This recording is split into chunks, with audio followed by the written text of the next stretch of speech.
Esse é um caso relevante de hiperplasia prostática associado com quadro depressivo. Esse é um programa que a gente está desenvolvendo para os nossos alunos, direto ao ponto. Então, são casos clínicos reais, discutidos e avaliados dentro desse processo, sempre priorizando na etapa um de toda a construção da lógica do atendimento, a anamnese integrativa, que é onde a gente tem a aquisição de informações do paciente, sobre o paciente, né? Então, nessa avaliação anamnésica integrativa, o que a gente normalmente faz é a aplicação prévia do questionário de rastreamento fisiopatológico. Esse questionário a gente vai deixar disponível, se não já não está no nosso material da biblioteca de apoio.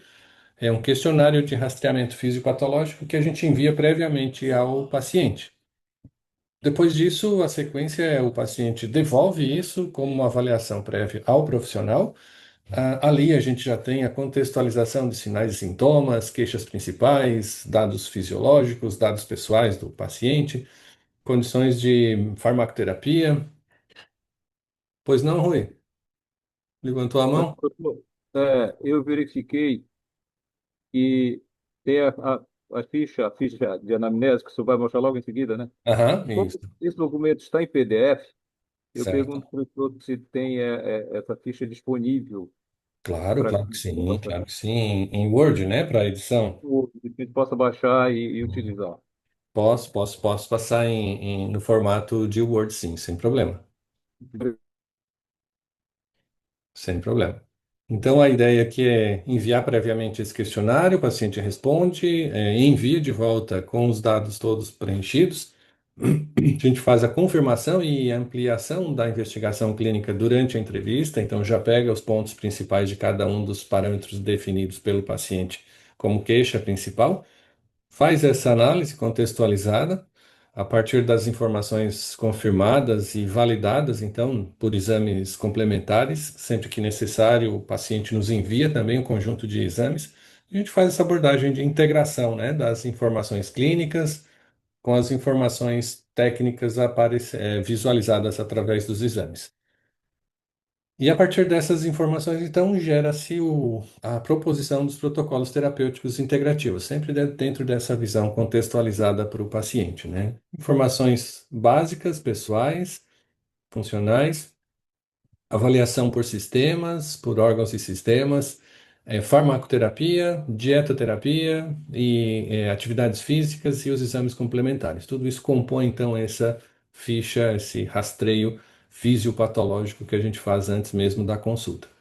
A identificação do paciente é importante, claro, para a gente já gerar um prontuário clínico para o paciente. Então, todo paciente com essa ficha, a gente a transcreve, deixa como um arquivo para a geração do prontuário. Então, cada paciente vai ter seu conjunto de informações preservadas, resguardadas de acesso, né, de terceiros, pela Lei Geral de Proteção de Dados. A gente precisa mantê-la em sigilo dentro de pastas protegidas nos nossos ambientes de informática.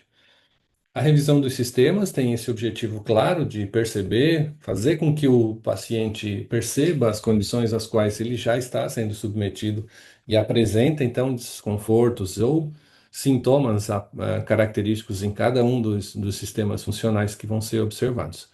Nesse caso desse paciente, é um paciente com 65 anos, sexo masculino, ele tem um histórico de depressão crônica, ele mora numa região em que há um cultivo de arroz e onde também se faz o uso de defensivos agrícolas em grande escala, né, para tratar a lavoura, inibir o crescimento aí de pragas. E nesse contexto ele também é exposto a esse conteúdo de venenos ambientais, né, de tóxicos ambientais. Ele apresenta esse quadro depressivo crônico, parece realmente tem uma correlação muito direta entre a ação desses agrotóxicos e a inibição das enzimas que produzem lá os neurotransmissores, como por exemplo serotonina e noradrenalina. Também existe uma correlação muito direta, dependendo do tipo de veneno ambiental, com prejuízos cognitivos por diminuição da capacidade dos neurônios colinérgicos de fazerem acetilcolina, que é o principal neurotransmissor associado à cognição, né? Conhecimento, geração de conhecimento e memória. Ele foi diagnosticado com prostatite, uma prostatite com dor perineal, com todos os outros sintomas urinários, né? Como poliúria, aquele despertar noturno com várias vezes ao banheiro para fazer a eliminação urinária. Também suspeitou-se de uma infecção bacteriana prostática, então uma prostatite, né? Gerada a partir da infecção bacteriana. E também alterações dos músculos diafragmais da região urogenital. Então, ele tinha esses espasmos durante esse quadro. E é comum, né, porque o processo inflamatório, por si só, ele gera alterações funcionais na musculatura lisa. Momentos, então, de contratilidade, especialmente a prostaglandina E2 e a F2-alfa, que é mais estimulatória para os movimentos de músculo liso. Então, a ativação desses receptores das prostaglandinas podem gerar esse movimento de espasmos musculares diafragmais. Também aqui ele apresenta todos os sintomas de hiperplasia benigna da próstata, que são a obstrução do colo vesical com jato fraco, aquela hesitação de polaciúria, urgência urinária, noctúria, que é o urinar durante a noite várias vezes, o esvaziamento incompleto da bexiga, isso faz com que haja um gotejamento terminal. Tudo isso são sintomas bem típicos e característicos da hiperplasia benigna da próstata, né? Associado a isso, a anamnese integrativa busca integrar outros sintomas, outras condições, avaliando então, na cabeça, por exemplo, ele tinha insônia, ansiedade, especialmente depois da pandemia, ele dorme até às 21 horas, apresenta então um zumbido, que é uma característica ou de alterações vasculares ou de alterações de estímulo do sistema nervoso central, né, que levam a esse aumento da percepção do som no ouvido interno. Então, essa é uma condição também que a gente já pode associar com esses quadros de ansiedade, especialmente da agitação noturna, onde ele sentia um aumento da intensidade da percepção desse zumbido. Tinha também perda da audição em ambos os lados, o que estava relacionado com o zumbido, obviamente, porque dificulta, né, a caracterização do som percebido no ambiente quando existe esse zumbido de fundo.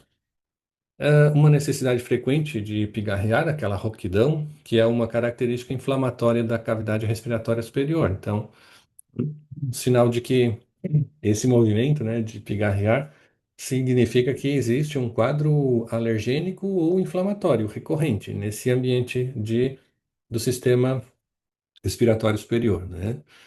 Na pele e anexos, ele apresentava então um conteúdo relacionado à alergia, ele sempre manifestou esse quadro alérgico, também é bastante frequente em pacientes expostos cronicamente a venenos ambientais, porque uma das vias de eliminação desses metabólitos dos venenos ambientais acaba sendo a pele. Então, metaboliza no fígado e a excreção acaba sendo uma parte urinária, uma parte fecal pelas fezes e outra parte pela própria estrutura da pele. Então, alergia também é uma coisa bem presente nesses pacientes. Apresentava no sistema cardiovascular varizes e hemorroidas, no respiratório uma congestão no peito, tosse com catarro eventual, o que significa também uma recorrência desse quadro inflamatório respiratório, né? Não só pela exposição frequente a tóxicos ambientais, mas também pela fragilidade do sistema imune que recorrentemente faz com que os pacientes sejam mais frágeis às infecções oportunistas. Isso é bem frequente quando a gente analisa os pacientes depressivos. O paciente com depressão deprime tudo, sabe? Deprime energia, deprime força muscular, deprime o sistema imunológico também. Então, é uma condição que é bem recorrente. Se a gente analisar a clínica integrativa desses pacientes depressivos, muito seguramente a gente vai encontrar momentos de infecções de repetição, fraqueza, fadiga mental, fadiga muscular, falta de força, falta de energia, falta de disposição, eventual para as atividades diárias. No sistema digestivo, ele sempre se queixava de gastrite e náusea, gastrite e náusea associados com o abdômen inchado e distendido. Esse também é uma característica muito interessante para a gente levar em consideração na avaliação dos pacientes. Por que isso, né? Porque abdômen distendido significa a formação de gases. Formação de gás só é presente quando existe uma fermentação interna intestinal. Quem produz fermentação são bactérias, bactérias específicas que metabolizam a partir dos alimentos que estão transitando, fazem a digestão desses alimentos e o consumo desses alimentos, gerando metabólitos gasosos. Quais são os principais elementos da nutrição que são capazes de serem fermentados? Putrefatos, né? Nesse caso as proteínas. Então, quando se consome proteínas e não se existe um quadro de digestão prévia dessas proteínas, elas passam integralmente para os intestinos, sofrem a ação desse metabolismo microbiológico e geram a partir daí gás sulfídrico, gás amônia e derivados da putrefação gerada durante esse processo de fermentação proteica pelas bactérias patogênicas. É claro que isso dá distensão abdominal. Essa distensão leva a um quadro inflamatório, porque as bactérias que estão crescendo ali são bactérias disbióticas, né? Que fermentam, que consomem a carne, as proteínas. E essa disbiose intestinal faz com que o organismo perceba a necessidade de recrutar células de defesa para fazer esse combate a esses micro-organismos patogênicos. Ora, se a gente está recrutando células de defesa, da onde que vêm essas células? Da corrente sanguínea, né? Então, os nossos linfócitos, os nossos neutrófilos, as nossas células de defesa estão circulando no sangue.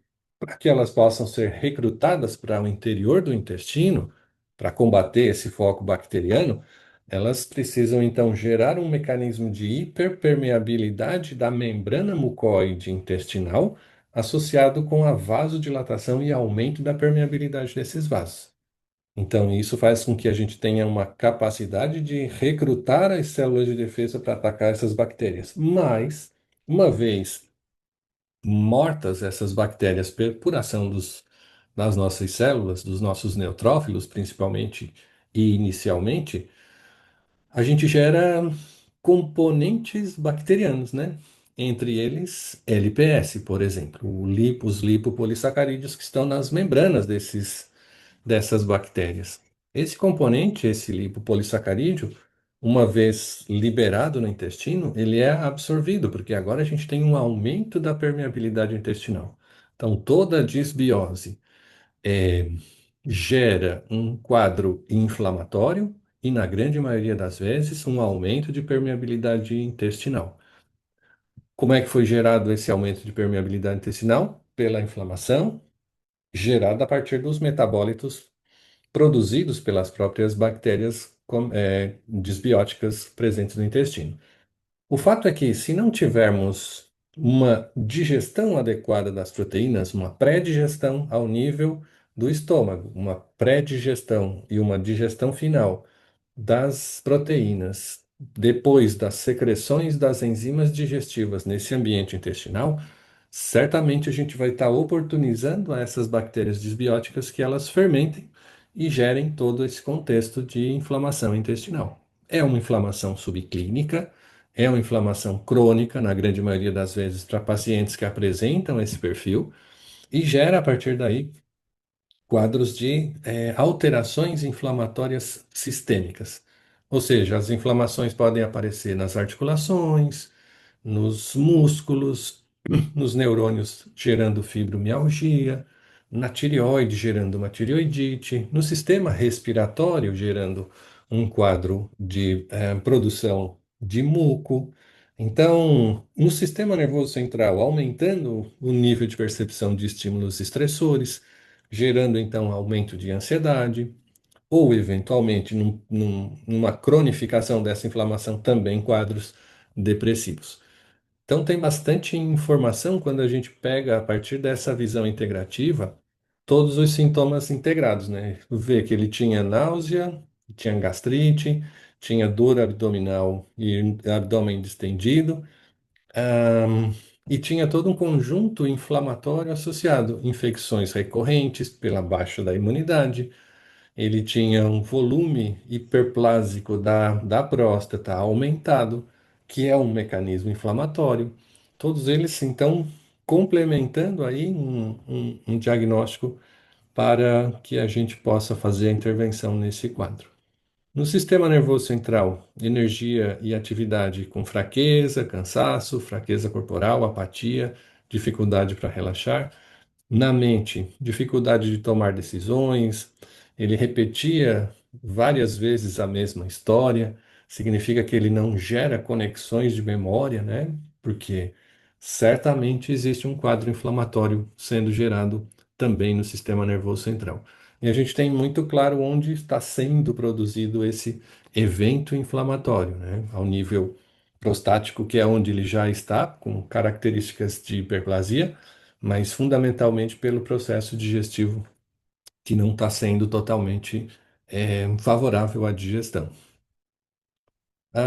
Nas emoções, essas alterações de humor, mau humor matinal, ansiedade, medo, nervosismo, tudo isso são sinais clássicos no sistema nervoso central de processos inflamatórios subclínicos crônicos persistentes, né, no paciente.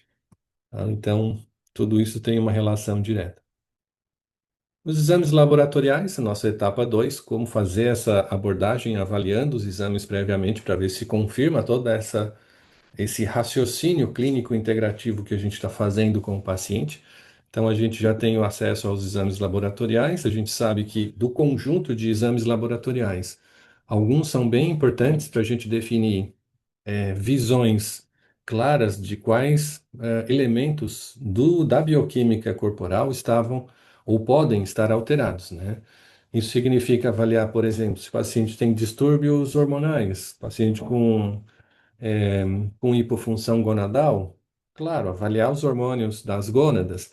Se tem um prejuízo de energia, fadiga, cansaço, pensamos logo na avaliação da função tireoide e da função da adrenal, porque são hormônios que estão relacionados diretamente com a produção de energia no nosso organismo, né? O hemograma completo nos permite ver se a inflamação é aguda, se ela é crônica, se ela é viral ou se ela é bacteriana. Por exemplo, leucocitose, aumento do número de leucócitos no hemograma, muito possivelmente traduzem um quadro de inflamação aguda. Uma distribuição de leucócitos com neutrófilos aumentados, muito seguramente uma infecção aguda bacteriana. Com um hemograma com uma distribuição de linfócitos preferenciais, a gente tem uma inflamação aguda viral. Então, a origem dos processos já podem ser avaliadas pelo hemograma. Então, é uma das condições que a gente usa bastante. Cansaço pode ter relação também com a baixa oxigenação do sangue. Quem oxigena o sangue? Quem leva através da corrente sanguínea o oxigênio para as células que geram então energia a partir desse consumo de oxigênio? Hemácias. Então, no hemograma a gente também tem a série vermelha para avaliar e identificar padrões de anemia, alterações no RDW, alterações no hematócrito, que caracteriza o número de células vermelhas distribuídas no volume total de sangue. Então, isso também nos permite essa investigação. Os exames clássicos, né, lipídios, os lipídios totais, colesterol, LDL, triglicerídeos, os quadros, os mediadores inflamatórios, os mais usados. Nesse caso do paciente, seria super importante a gente avaliar a origem dessa inflamação através dos marcadores principais. Homocisteína, por exemplo, é uma inflamação, nos remete a uma inflamação vascular. O PCR, quadros de inflamação aguda, mais diretamente relacionado a destruições de, de tecido. A hemoglobina glicada, mais relacionado a distúrbios inflamatórios metabólicos, do metabolismo da glicose, como glicação de tecido, como alterações funcionais nesse ambiente metabólico. Ferritina, com o metabolismo basal do ferro, como uma ferritina alta, por exemplo, é certamente um quadro inflamatório decorrente da produção de radicais livres, de um estresse oxidativo. Por que a gente tem essa informação? Claro, porque o ferro ele catalisa a geração de radicais hidroxil. Então, é um catalisador para a conversão de oxigênio reativo em radicais OH-, radicais hidroxil. E esses radicais hidroxil, eles fazem peroxidação lipídica, eles geram radicais lipídicos oxidados, ou seja, membranas oxidadas. Membranas celulares, que são eminentemente lipídicas, oxidadas por radicais OH-, eles acabam produzindo estresse oxidativo e ruptura de membrana. Então, a gente tem lesões celulares a partir do estresse oxidativo por radicais OH-, que a gente claramente consegue visualizar com os níveis de ferritina, de ferro disponíveis e de saturação de transferrina. Ácido úrico também é um mediador inflamatório. Ah, professor, mas ácido úrico não está lá nos rins, não é produzido lá nos rins? O ácido úrico, ele é produzido, sim, pela filtração glomerular renal a partir das informações percebidas por esse órgão de radicais livres que estão sendo produzidos em alguma parte do corpo. Então, ácido úrico alto significa radicais livres circulantes que estão diretamente relacionados com lesões oxidativas das células, que levam a quadros inflamatórios. Por isso, ele está ali como um marcador da inflamação. Função hepática e função renal, clássicas, né? Para avaliação da função dos vitaminas D e B12 como parâmetros da nutrição celular, o parcial de urina, sempre que necessário, e tecnologias adicionais. A gente costuma utilizar sempre especialmente no consultório, na consulta física nos pacientes, a gente costuma utilizar neurometria funcional, biorressonância. Um equipamento que saiu de linha agora, infelizmente, a empresa deixou de produzir, que é o ES Complex, que nos dava uma radiografia muito clara de como os órgãos estavam funcionando. E um teste muito interessante também, que é o Biopredictive Test. Esse é um teste de biopredição de alterações genéticas. Então, a gente pode utilizá-lo também para investigar quadros geneticamente programados, pacientes que têm alterações possíveis de serem desencadeadas pela exposição a fatores epigenéticos, né? Tem uma pré-condição gênica nesse caso. Nesse caso do paciente em especial, a gente tinha então aqui o TSH acima do ideal. O que é que significa o TSH um pouco acima do ideal? Que provavelmente o T3 esteja mais baixo do que o suficiente para gerar um mecanismo de produção de energia nas células, produzir mitocondriogênese, né? Aumento da produção de mitocôndrias. Isso significa também que as mitocôndrias não sendo produzidas, a célula entra numa fadiga energética, entra em processos de perda funcional energética e informa a hipófise que ela precisa reativar a produção de TSH para ativar as suas tireoides para a produção de T4 e para a produção de T3. Então, TSH alto sempre significa uma um aumento da função da hipófise em consequência de um baixo nível de T3 disponível ao nível celular.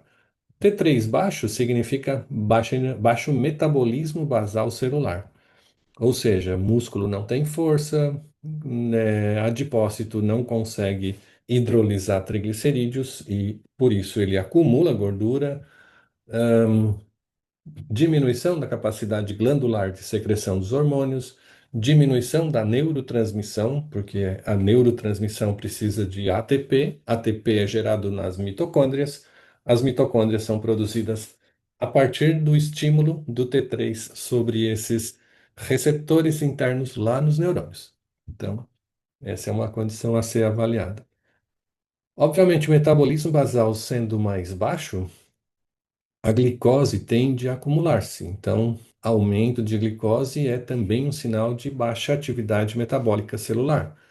Se aumenta a glicose celular, plasmática, seguramente a gente começa a ter pontos de glicação. Pontos de glicação significa que a glicose excedente vai ser convertida em glicose oxidada pelos radicais livres e se deposita sobre tecidos. Isso é uma glicação, né? Então, tem um prejuízo funcional associado à concentração aumentada de glicose.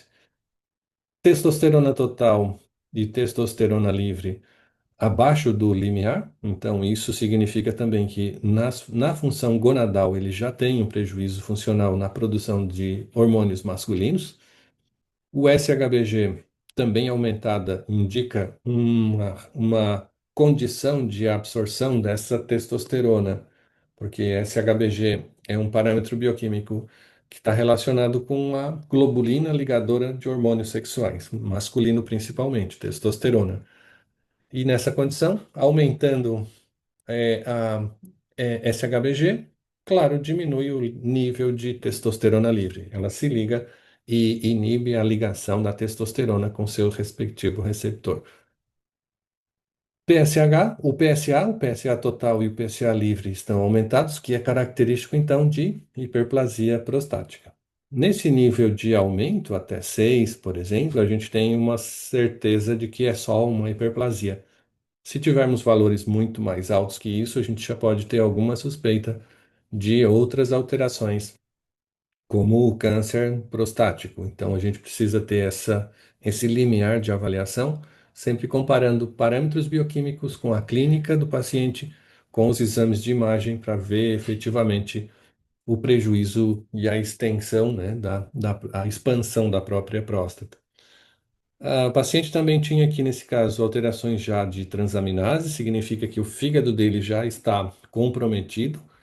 TGO e TGP só estão aumentados sempre que há destruição de células do fígado. Então, a gente tem hepatócitos aí sofrendo. E uma das formas de destruição desses hepatócitos é por estresse oxidativo. Então, seguramente, se a gente avaliasse, nesse caso, o gama-GT, junto com as transaminases, gama-GT estaria certamente aumentada nesse contexto, porque é a principal fonte de destruição dos hepatócitos. O ácido úrico, na quantidade de 10 miligramas por decilitro, significa uma inflamação subclínica, certamente. Adicionalmente, a gente tem outros parâmetros inflamatórios, veja como a gente tem a inflamação realmente presente aí, né? Subclínica, crônica, presente no paciente. Já explico por que que a gente diz que é crônica, né? Ou subclínica. Os parâmetros de homocisteína, PCR, hemoglobina glicosilada, todos acima dos valores ideais. Esses são valores ideais, né, desses parâmetros, não são os valores de referência do exame laboratorial. São são valores, ideais para pacientes saudáveis. Então, a gente tem essa distinção entre esses valores. Isso indica, então, inflamação subclínica crônica e valores baixos de vitamina D e B12, então estão muito abaixo do ideal. E a gente diz que é uma inflamação subclínica porque os valores totais de leucócitos não estão alterados, né? Mas eles estão presentes, sem dúvida. Com linfócito, o neutrófilos em 62, os valores ideais seriam até 55.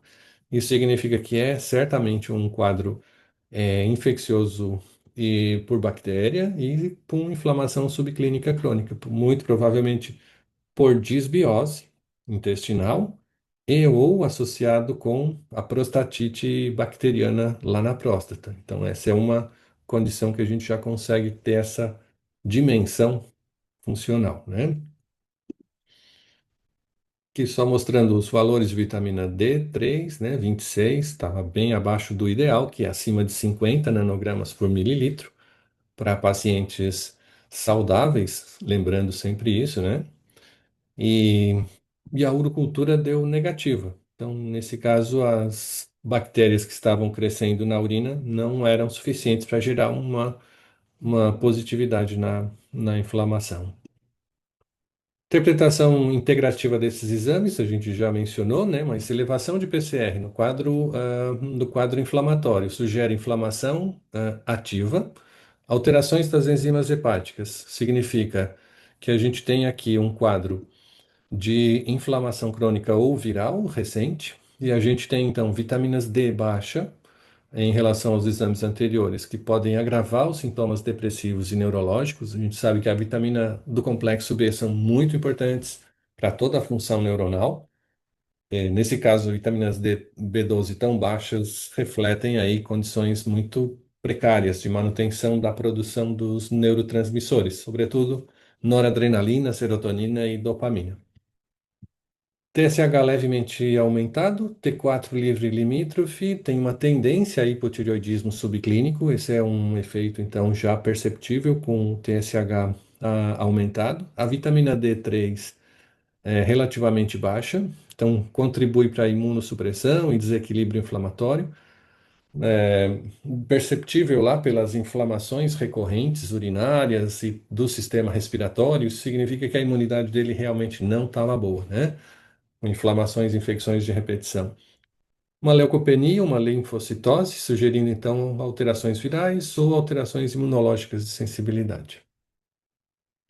Na terceira etapa de avaliação desse paciente, era estabelecer então esse raciocínio clínico, né? Conhecendo o paciente, coletando as informações, analisando essas informações, identificando o problema, estabelecendo os objetivos e as metas para o tratamento e fazer a prescrição efetivamente e revisar e refletir sobre os resultados obtidos com o tratamento. Esse é o ciclo do raciocínio clínico integrativo. Então, sempre avalia, conhecimento, planejamento, ação e avaliação. Esse é o propósito da nossa formação. Então, a gente tem aqui, certamente já diagnosticada, hiperplasia benigna da próstata ou prostatite crônica, sintomas urinários, os sintomas associados à inflamação crônica e a possível relação com a depressão e o humor deprimido, associando sempre essa inflamação com essas condições mentais. É muito frequente, sabe, a presença de quadros, pacientes com dor crônica e pacientes com inflamação crônica, em geral, apresentam quadros depressivos. Isso é uma correlação bastante positiva. No quadro da hiperplasia da próstata, muito provavelmente pela cronicidade desse processo, tem o envolvimento de citocinas pró-inflamatórias, e aí a gente vê TNF-alfa, interleucina 6, interleucina 8, interleucina 1 beta também, as quimiocinas e os fatores de crescimento, o VEGF, FG, o TGF-beta, todas elas são quadros relacionados que aumentam a densidade populacional e aumentam o tamanho das células prostáticas. Isso leva à obstrução crônica desse volume urinário que deveria passar pelo ureter e aí isso comprime, impedindo o esvaziamento pleno da bexiga. Essa obstrução anatômica fisiológica da próstata, né, acomete então esse processo de crescimento prostático com a inibição do esvaziamento da bexiga. Então, a próstata é esse órgão que tem essa capacidade de produção de líquido prostático que faz todo o processo de diluição dos espermas produzidos pelos testículos. E na inflamação da próstata, a gente tem alguns mecanismos bem caracterizados já. O primeiro deles, que a gente avalia, são quadros infecciosos, agentes infecciosos crônicos. E a gente viu que ele tinha quadros já repetidos de inflamações urinárias. Isso gera um quadro de inflamação prostática por expansão desses mediadores para as células prostáticas, e é mais ou menos como se essas células tivessem uma condição funcional de membrana, e com um quadro de inflamação crônica, elas fossem perdendo essa ligação entre as células e aumentando produzindo uma hiperpermeabilidade prostática à testosterona. Então, a testosterona é absorvida para dentro da célula prostática e é transformada diretamente em dihidrotestosterona, em DHT. Esse DHT é que efetivamente promove a expressão gênica para a multiplicação das células prostáticas. Então, algumas condições que alteram essa permeabilidade da célula prostática envolvem inflamações e infecções crônicas, envolve envelhecimento metabólico, síndrome metabólica, doenças autoimunes, o próprio processo de senescência celular dessas células prostáticas que acabam perdendo a sua capacidade de ligação umas às outras, facilitando a absorção e o transporte de testosterona para dentro dessas células prostáticas. Isso faz com que haja um aumento da produção de DHT pela 5-alfa-redutase, que é a enzima responsável pela conversão de testosterona em DHT.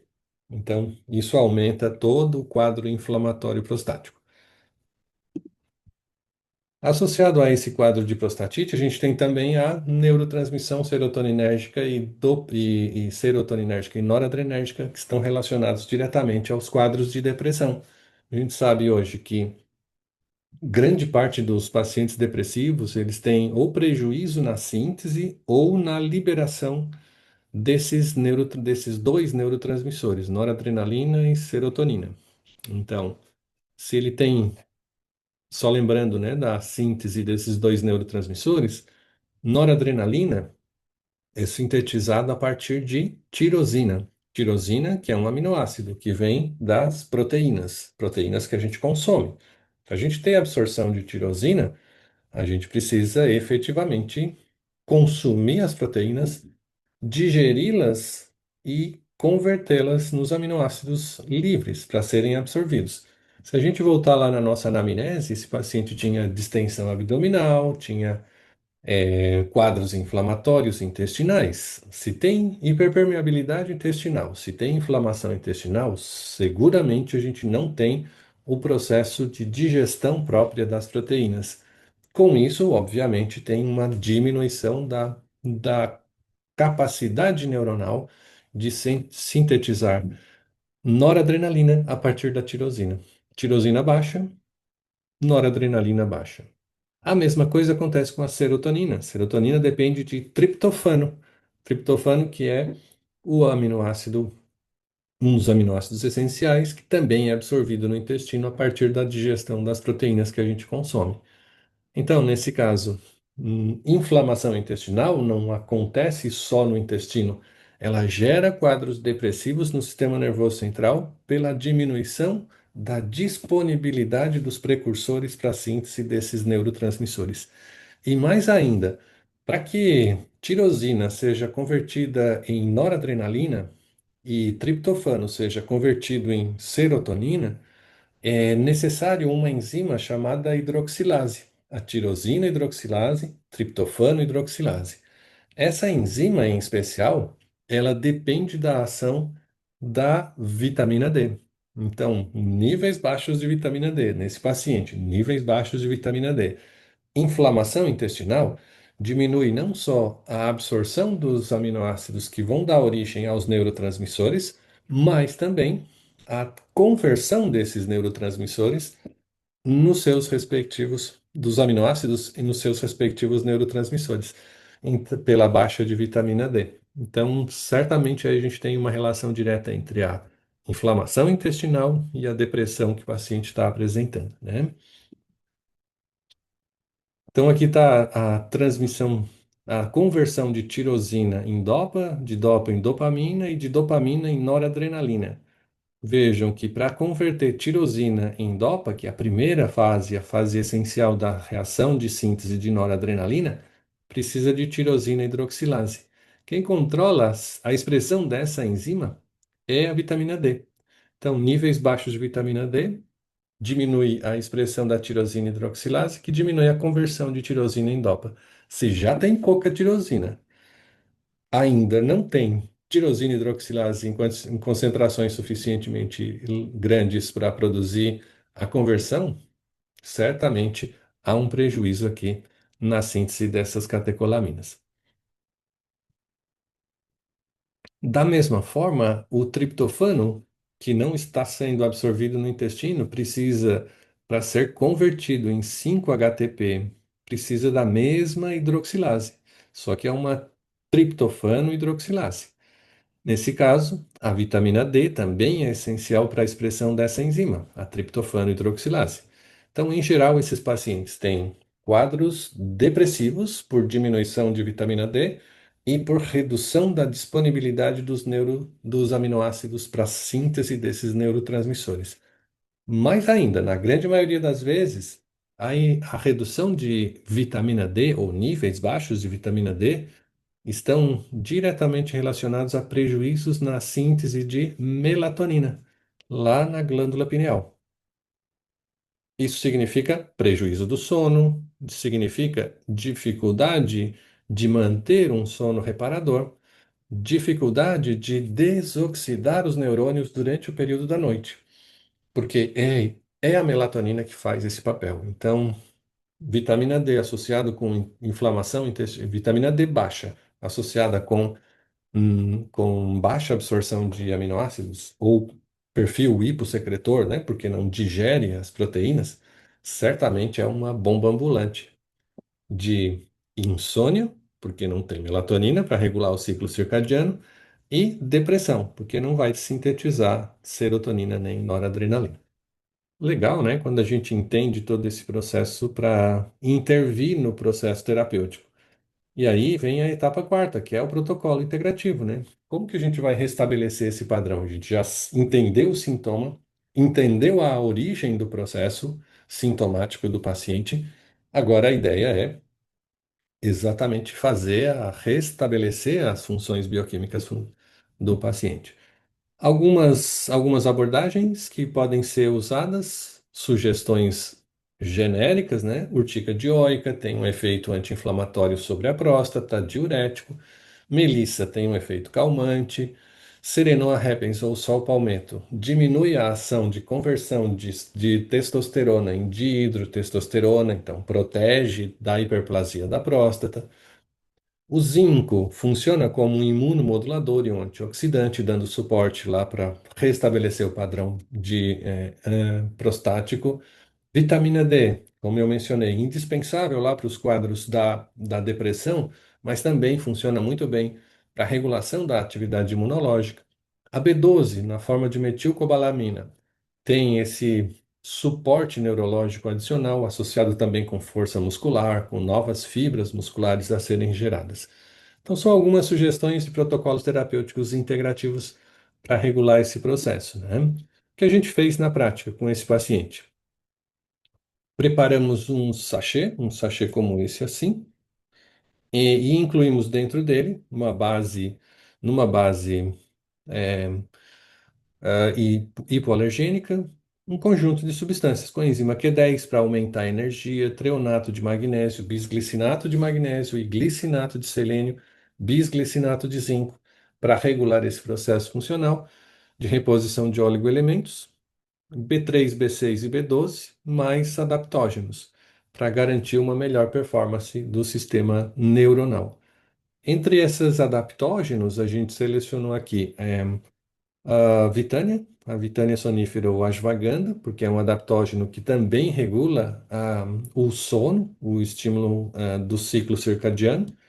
Então, a Vitânia sonífera tem essa capacidade de regular o eixo da adrenal, mas também promover uma melhora da qualidade do sono, então dá mais energia de dia, melhora a qualidade do sono à noite. Sedum róseo, que faz novas conexões, novas eh, conexões neurais, então estabelece novas vias de comunicação neuronal, fazendo uma neuroplasticidade, uma neuromodulação. Também modulando a produção de neurotransmissores para o quadro depressivo, né? Melhorando neurotransmissão adrenérgica, noradrenérgica, serotoninérgica e colinérgica. O segundo protocolo, segunda fórmula, a gente selecionou então para ajudá-lo no processo de controle emocional, tinturas em partes iguais. É bem interessante que a gente prescreve na prática clínica, quando é tintura, tintura mesmo, porque elas já estão padronizadas pela farmacopeia, né, em 10 ou 15%. Então a gente tem as concentrações já bem definidas na farmacopeia. Por isso não precisa colocar lá tintura de passiflora a 10%. Tintura de melissa a 10%, porque já quando se fala tintura, se está falando da própria concentração já de uso. Então, tinturas partes iguais significa um terço de cada uma delas, juntas numa dose de 5 ml dissolvidos em água. Essa, essa mistura de plantas, melissa, passiflora e valeriana, deixam ou fazem uma regulação do quadro de ansiedade e também melhoram a qualidade do sono, que é o que a gente precisa para esse paciente, né? Tranquilidade, diminuir o grau de ansiedade e melhorar a qualidade do sono.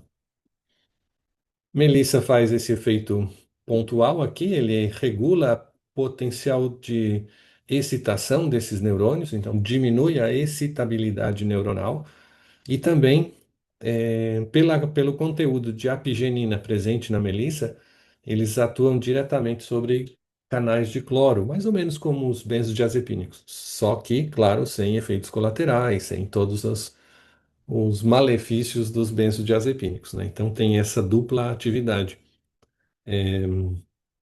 da melissa. A passiflora incarnata, ela age basicamente aumentando a liberação de GABA. O GABA é o nosso neurotransmissor inibitório mais abundante no sistema nervoso central, então faz esse efeito depressor central. Isso ajuda no controle de processos ansiogênicos e estressores e também melhora a qualidade de manutenção do sono de longo prazo. E a Valeriana officinalis, que é, sem dúvida, uma plantinha mágica para regular aqui o sistema GABAérgico, que é esse sistema inibitório central. Ele tem uma série de efeitos sobre o sistema GABAérgico, potencializando essas ações do GABA sobre os seus respectivos receptores GABA lá no sistema nervoso central, né? A Fórmula 3, o objetivo era efetivamente trabalhar a hiperplasia, porque era uma queixa principal desse paciente, né? A quadro inflamatório prostático. E daí a gente fez uma mistura de plantas, Serenoa repens, urtica dioica, Pigeon africano e elementos como licopeno, ácido ferúlico, que controlam a inflamação da próstata, controlam a conversão de testosterona em dihidrotestosterona, então reduzindo a hiperplasia e melhoram o sistema urinário para facilitar a eliminação da urina e impedir que haja urina residual na bexiga, o que era um ponto crucial aí para as infecções de repetição que o paciente vinha apresentando. Então, o objetivo aqui foi reduzir a conversão da testosterona em DHT e reduzir a hiperplasia da próstata, né? Diminuindo a inflamação, a dor e regular o fluxo urinário. Então, essa formulazinha funciona super bem. Serenoa repens, como eu disse, faz todo esse processo de controle da hiperplasia com mecanismos já bem identificados. Então, ele tem uma ação competitiva sobre a fosfolipase A2, diminui o quadro inflamatório, diminui a produção de DHT pela inibição da 5-alfa-redutase e faz também uma ação direta sobre eh, o ambiente vesical via relaxamento desse músculo prostático, o músculo liso prostático, facilitando então a eliminação do volume urinário. A urtica dioica tem esse efeito também bem interessante, que é uma ação anti-inflamatória diretamente para o ambiente genital, feminino ou masculino. Então, é um anti-inflamatório muito interessante quando existe o potencial inflamação do sistema genital masculino ou feminino. Tem todos esses componentes que são antioxidantes e anti-inflamatórios que são bem importantes para a regulação funcional do nosso organismo. E são usados não só para ação em hiperplasia de próstata, mas com ação diurética, com ação analgésica, tem uma ação anestésica local, tem a ação inibidora também, coadjuvante da 5-alfa-redutase e aromatase. Então, melhoram bastante o sistema urinário durante esse quadro de hiperplasia. Tem esse efeito direto sobre a fosfolipase A2, sobre a ciclooxigenase 1 e 2 e sobre a lipooxigenase. Então, urtica dioica é realmente uma plantinha bem importante para esse controle. E ela reduz aqui a ação da 5-alfa-redutase e da aromatase. Então, controla a produção do DHT. Se vocês lembrarem, DHT é o metabólito da testosterona que estimula a expressão gênica para aumentar a proliferação das células prostáticas. Então, inibir a 5-alfa-redutase e a aromatase é, sem dúvida, um benefício adicional para o paciente com hiperplasia de próstata. O Pigeon africano, o Pigeon, ele tem então, uma composição lipídica que também faz esse efeito anti-inflamatório, mas fundamentalmente ele age aqui na hiperplasia, inibindo a aromatase 5-alfa-redutase, assim como a Serenoa repens. Normalmente a gente faz essa associação, né? O Batman e o Robin, Serenoa repens e Pigeon africano, em associação para garantir e potencializar esse efeito sobre a hiperplasia da próstata. Adicionalmente, a gente também trabalha ao nível complementar com o floral de Bach, para diminuir o nível de percepção de estresse, de medo, de ansiedade que ele tinha, né? Então, esse é um floral bem interessante para ser administrado. O chá medicinal, como uma forma de regular o sistema de percepção ácida no estômago, lá o Maitenos, a Casearia silvestre, são duas plantas muito bacanas para a regulação da atividade gástrica. Então, pacientes com gastrite, com azia, com má digestão, com Helicobacter pylori, inclusive, se beneficiam muito com essa dose de maitenos associadas com caseária. Pode ser na forma de chá, pode ser na chá de chá como infusão, pode ser na forma de tintura, tintura de maitenos e caseária também é uma opção. Se a opção for tintura, o que a gente recomenda sempre é que, como a tintura é alcoólica e o paciente já está com um quadro de irritação gástrica, que se faça a administração da tintura em água quente, a dissolução da tintura em água quente. Com isso, evapora o álcool e a gente tem acesso aos conteúdos extraídos pelo álcool dentro dessa dissolução em água.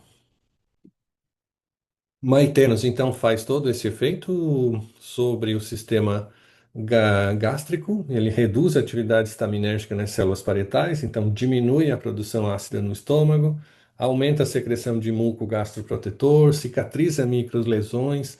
Ele é rico em taninos, e esses taninos, eles fazem esse efeito tanínico mesmo, né, de proteção e de estabilização das mucosas. No caso da mucosa gástrica, diminuindo aí as lesões geradas pelo próprio efeito, pelo próprio Helicobacter pylori, quando existe esse microorganismo presente.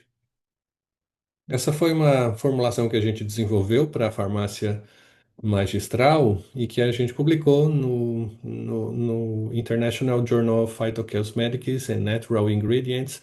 Quebrei agora o inglês, né? Para você.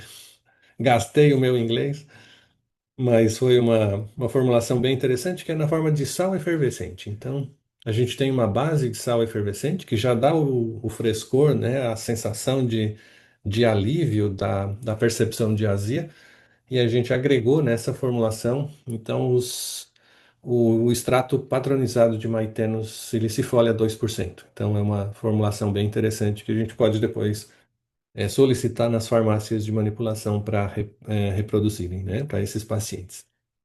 Caseária silvestre tem esse efeito também, a guaçatonga, conhecida em São Paulo como guaçatonga, erva de bugre, mais para o sul.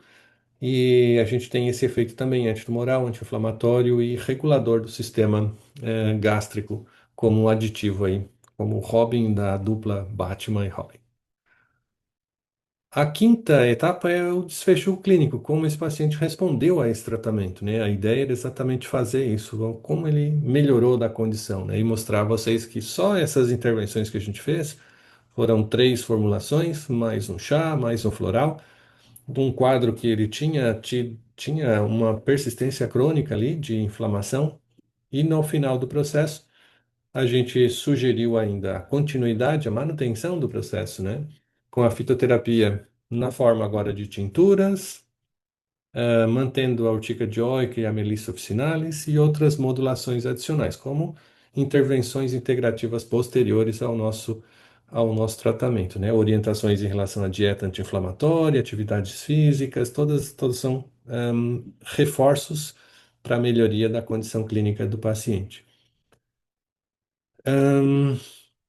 Os resultados clínicos, então, do paciente se referem a um bom estado geral. Hoje, depois do tratamento de 3 meses que a gente acompanhou ele, e depois por mais 3 meses monitorando a recuperação clínica, Ele teve uma melhoria do sistema digestivo, no fluxo e na consistência das fezes, melhorou da inflamação do trato urinário, não teve mais repetições urinárias, redução dos níveis de PSA e dos sintomas de urgência urinária.